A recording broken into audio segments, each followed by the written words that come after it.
Attorney Rufil Fernandez Banyok. Attorney Rufil Fernandez Banyok. Straight to the point. O karon, ania ang inyong anchorman. Non inimposumos aliquid adversos veritatem sed pro veritate. Wa kitay mahimo aron sa pagpakigbatok sa kamatuoran, kundili aron sa pagdapig sa kamatuoran. Straight to the point. Luzon, Visayas ug Mindanao, Pilipinas ug sa katawhan kutob sa mabot sa Sibya sa tibuok kalibutan via internet. Maayong buntag ug kumusta live gikan sa Queen City of the South, Cebu City, Philippines. Welcome nining atong tulumanon ug inyong tulumanon. Straight to the point. Kinigya po niya boss nga lagad sa kahanginan kasamang Rufil Fernandez Banyok. Maoy paday makiguban kaninyo nining laing adlaw sa atong pagpakigbisog. Adlaw karon mahigala nga Lunes o pizza 9 na. Yaning buwan karon mahigala sa Pebrero tuig 2026. Straight to the Sa point. gihapon natagan tagpagtagan ang mga issues nga may labot ang lungsod. Nagbagang mga expose, nagunang mga reports. Dinhila man gihapon mga higala sa atong pagawanuban nining atong tulumanon ug inyong tulumanon. Straight to the point. Nagunas to may iskutanan karong butaga mahigala. Balik na ang face-to-face nga klase sa mga eskwelahan sa probinsya sa Sugbo. Karong adlaw subay sa executive order nga gi-issue ni Governor Pamila Pambari 4. Straight to the point. Human mga higala sa bagyo nga si Basyang, din gi pang suspenso mga klase. Karon back to school na ang atong mga estudyante. Straight to the point. Manikay-sikay ta karong adlaw. Adlaw Lunes, adlaw ting trabaho, adlaw mga higala nga ting eskwela. Bangon na. Manikay-sikay na ang atong mga kaigsunan. Labi na, di way tapol-tapol sa kabuntagon. Mamatagid sa kabuntagon, way tapol-tapol. Labi na, kauna-huna ta nga doon na pati daghang bayranan.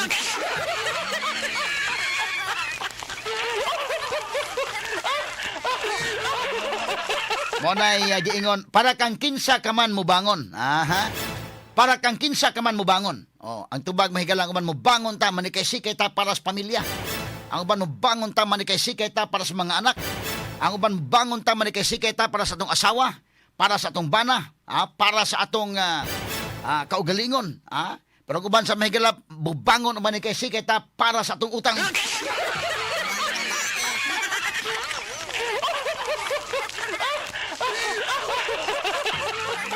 Ala, bangon. Mo nagingon, bangon. Kay manikay-sikay, daghang mga bayronon.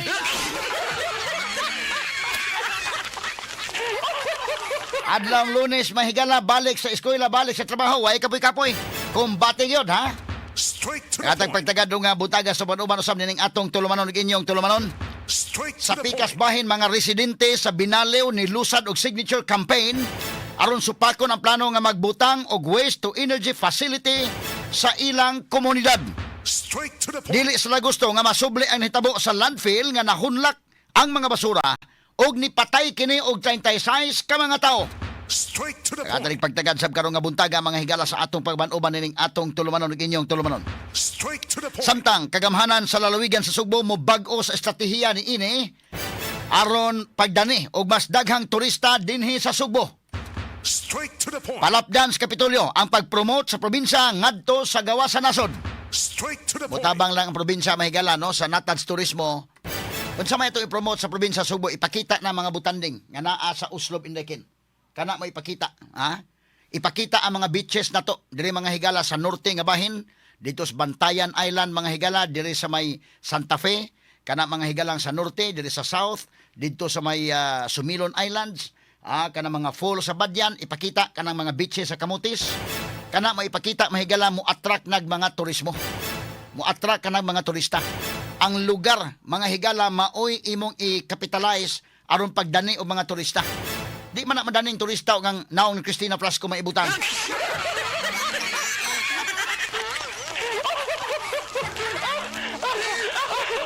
Sumutabang mahigala ang probinsya sa Sugbo. Unsaon ni mga higala nga mo attract o mudaghan ang mga turista.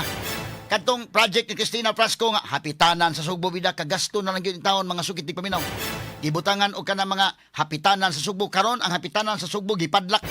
Way gamit mga kagalaan. Kay kanang mga turista, tinuuray lang, kita na agi man sa tapag ka turista inday kay kung ngadto tas gawas nasod, kita masay tourist dito. Kinanglan magud ka nga mo adto ka sa lugar nga imong adtuan day nga kanang adto ta kay kani itong gusto, kani mo itong ganahan nga tan-awon ana. Wala tay gusto ka na hapit-hapiton nga, Way hinungdan mga higala.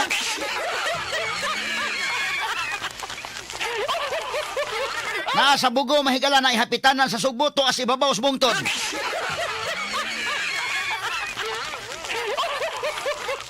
Kinsa may musaka dito, ha? Aron mo pahuway nga musaka pa sa ibabaw nga bahin sa bungtod.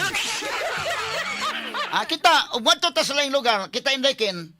Kami sa newsroom nangadto man sa mig Hong Kong na tumighak Macau, kasabot ya unsay bation sa turista. Atot tag Disneyland day, ana, atot ta sa Hong Kong tan tagkuan. Inaana man na ato kag Thailand, narabay buaya dito nga kanana ang naay mga game show nila dito day nga ang kanana ang kuan. Ato ta kay ang tao mga higala naay magduwa mga higala sa buaya nga di man sa mapaakon. Ay ang isuod pa gani mga kaigalaan sa kininiang kuan kanana ang baba sa buaya. Kana mga tan-awon ba nga mo nito nga ton tan tag elepante. Ana man. Mo sa nas Pilipinas tan-aw tag kuan Badian Falls. Mo tan-aw ta sa mga butanding, ngigar sa butanding no. Ko pagkadag ko maning isda ad nga pwede nitong maduol. Mo na tan-awon. Dili kay ang naong ni Christina.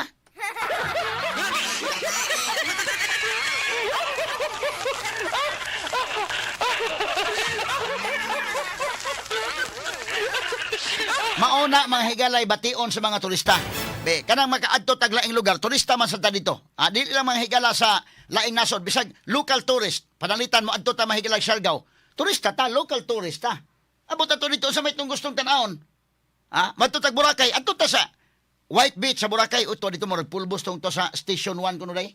Ato tong adtuon, Mo nay tuyo mga higala nga adtuon. Dili kay na ay advertise ang babae mga higala nga ang sekretary sa tourism.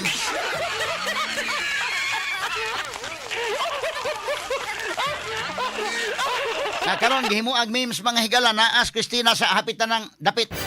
Ang iyang giingon pa gyud wa ko ni consent. Nya unsa man ang mga bingkahan o mga sukaan sa Katmon, nabutang-butang na sa ila diha nga way consent gi kanimo.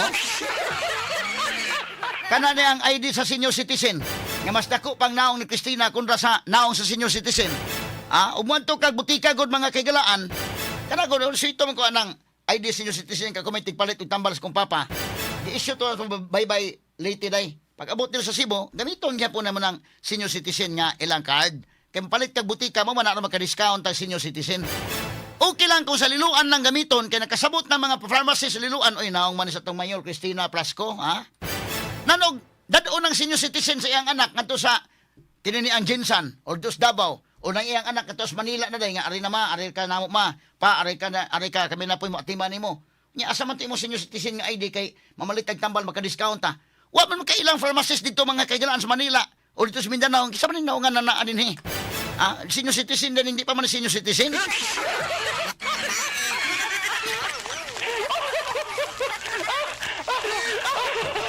Ang ubang mga LGUs wa ginaong sa ilang mayor kanang senior citizen ID. Wa gyud. Si Christina lagi nagpauso in taon ana, pastilan. Anton ang senior citizen naglisod na hinog palit mga higala sa iyang tambal nga to sa butika. Alang-alang hinuon ma-question hinog kaon sa man. Tagaan man tog tambal ni di pa man lagi ni senior mas dako pa mang ID ni Christina kuno sa ID sa senior citizen. Karo butaga tagaan tanig pagtagad sa atong paman-uban karon ning atong tulumanon ug inyong tulumanon.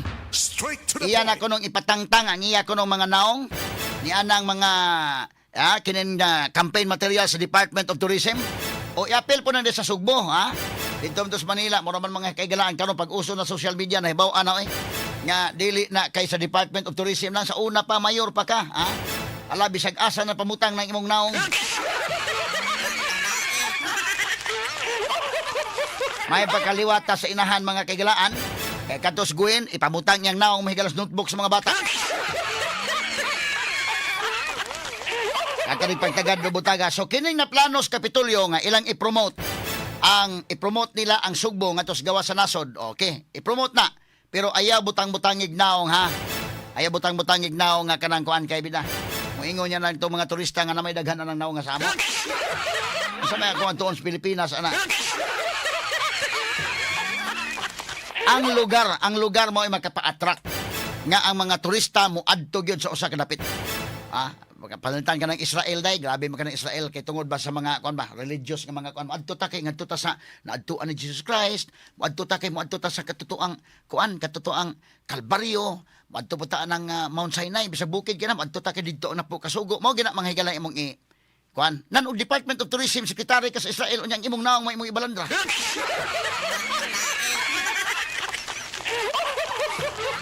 Mao na wa mga higalay way daghang kuan, mao day hinungdan nga iwit kita ang atong turismo mahigala kitay pinakaubos og arrivals dinhi sa Pilipinas sa atong mga silingan nga mga nasod.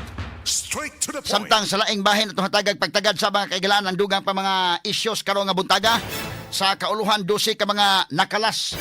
12 sa day nakalas day samtang 467